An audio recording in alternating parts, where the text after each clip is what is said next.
You're in a training session at work, or maybe a workshop, or that evening cooking class you finally signed up for. The instructor demonstrates something once, everyone's nodding, taking notes, asking the person next to them to repeat what was just said. But you've already moved on. You're 3 steps ahead, connecting what you just learned to something you read last month, testing it in your mind, already thinking about how you'd explain it differently. And here's the uncomfortable part. You're not trying to show off. You're not even trying that hard. It just happens. While others are still processing the instructions, you're already done processing and on to application. Sometimes you feel guilty about it. Sometimes you stay quiet because saying, "I got it," too quickly makes people uncomfortable. Sometimes you wonder if everyone else is experiencing something you're missing, some deeper struggle that makes the learning meaningful in a way your speed doesn't allow. But what if the story we tell about fast learners is completely backward? We tend to think rapid learning is about raw intelligence, high IQ, photographic memory, some genetic lottery win that makes information stick like Velcro while everyone else is coated in Teflon. That if you learn quickly, you must be naturally gifted, and if you don't, you must be working with less horsepower. That's the stereotype. Here's the reality. The people who learn fastest aren't necessarily the smartest in the room. They're the ones who've learned how to learn, and that difference matters more than we admit. There's a concept in psychology called metacognition. It sounds academic, but it's beautifully simple. Thinking about thinking. It's your ability to step outside your own mental process and observe it, like watching yourself from a distance. Fast learners have developed, often without realizing it, a heightened metacognitive awareness. They don't just absorb information, they notice how they're absorbing it. They catch themselves getting confused and adjust. They recognize patterns in their own understanding. When you learned to ride a bike, you probably didn't think about metacognition, but if you were the kid who figured it out in an afternoon while others took weeks, you were probably doing something specific. You were running mental simulations, feeling the balance shift, noticing which micro-adjustments worked, updating your internal model in real time. You weren't just practicing, you were practicing noticing. The research on expertise backs this up. Anders Ericsson, who spent decades studying peak performers, found that what separates rapid skill acquisition from slow grinding isn't talent or hours logged, it's the quality of attention during those hours. He called it deliberate practice, but even that term has been misunderstood. It's not about trying harder, it's about trying smarter. It's about building a feedback loop so tight that every repetition teaches you something new. Fast learners are feedback addicts, not in a neurotic way, in a curious way. They'll try something, fail, and immediately ask themselves why. Not, "Am I stupid?" but what specifically went wrong. They'll adjust one variable and try again. They treat learning like a scientist treats an experiment: hypothesis, test, observe, refine. Most people treat learning like a recipe: follow the steps, hope for the best, feel bad when it doesn't work. Here's where it gets interesting. This approach isn't about confidence. Some of the fastest learners I've met are riddled with self-doubt, but their doubt is specific, not global. They don't think, "I can't do this." They think, "I don't understand this part yet."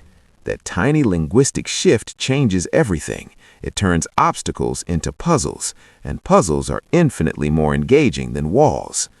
There's also something happening at a deeper level, something cognitive scientists call chunking. Your brain can only hold about 7 pieces of information in working memory at once. That's why phone numbers used to be 7 digits, why recipes have limited steps, why good teachers break complex ideas into smaller parts. But here's the trick. What counts as one piece is flexible.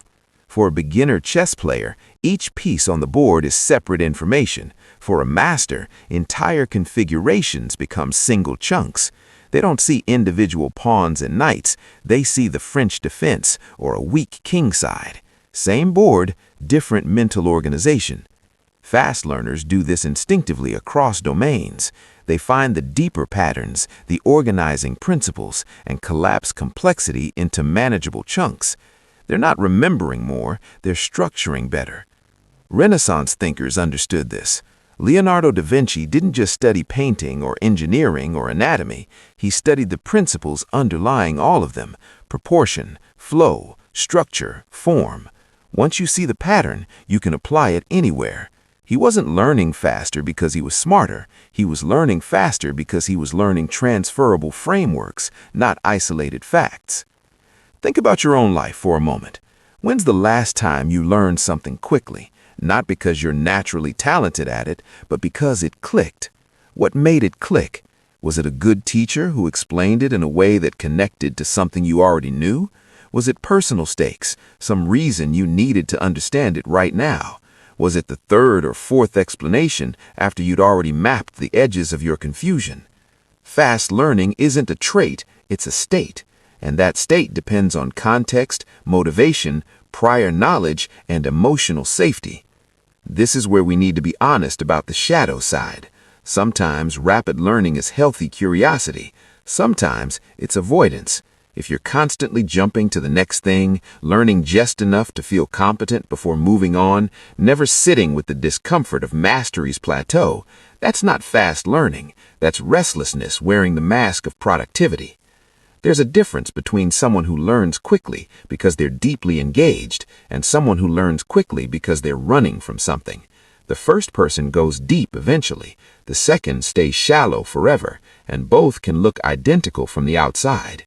The philosopher Kierkegaard wrote about this in a different context. He talked about people who live in possibility, constantly imagining the next thing without ever committing to the present thing. Learning can become that. An endless horizon of potential knowledge that lets you avoid the vulnerability of actually being known for what you know. If you're reading this and feeling a small knot in your stomach, that's worth paying attention to. Not because you're broken, because you're honest. But let's come back to the other side, the side that doesn't get talked about enough. For many people, rapid learning has been a survival skill. If you grew up in an unstable environment, reading social cues quickly wasn't optional. If you moved a lot, adapting fast was how you made friends. If you were different in some way that made you a target, figuring out the unspoken rules of each new group was protective camouflage. Rapid learning can be a form of emotional intelligence that academia doesn't measure. It can be pattern recognition honed by necessity. And it can leave you feeling oddly disconnected from people who learn at a different pace, not because you think you're better, but because the subjective experience is so different that mutual understanding becomes hard. The truth is this: rapid learning isn't about superiority. It's about seeing how knowledge is structured and being willing to reconstruct that structure in your own mind. It's about tolerating confusion long enough to find the pattern. It's about caring enough about understanding to pay attention to your own attention. And maybe most importantly, it's about recognizing that speed isn't the point. Depth is. Integration is. Being changed by what you learn, not just adding it to a mental filing cabinet. You don't need to learn fast to be intelligent. You don't need to learn slow to be thorough. But if you do happen to be someone who picks things up quickly, the real skill isn't in the speed. It's in knowing when to slow down, when to sit with something until it transforms you, when to let the learning matter more than the achievement. That's the unfair advantage no one talks about. Not learning fast, but learning consciously, knowing what you're doing while you're doing it, and choosing deliberately what deserves your depth. If this interested you, the next videos explore the other side of this coin. What happens when you understand things quickly but struggle to explain them to others, and why some people seem to forget everything they learn the moment the test is over.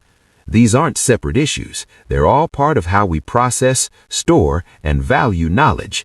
And understanding your own pattern is the first step to working with it instead of against it.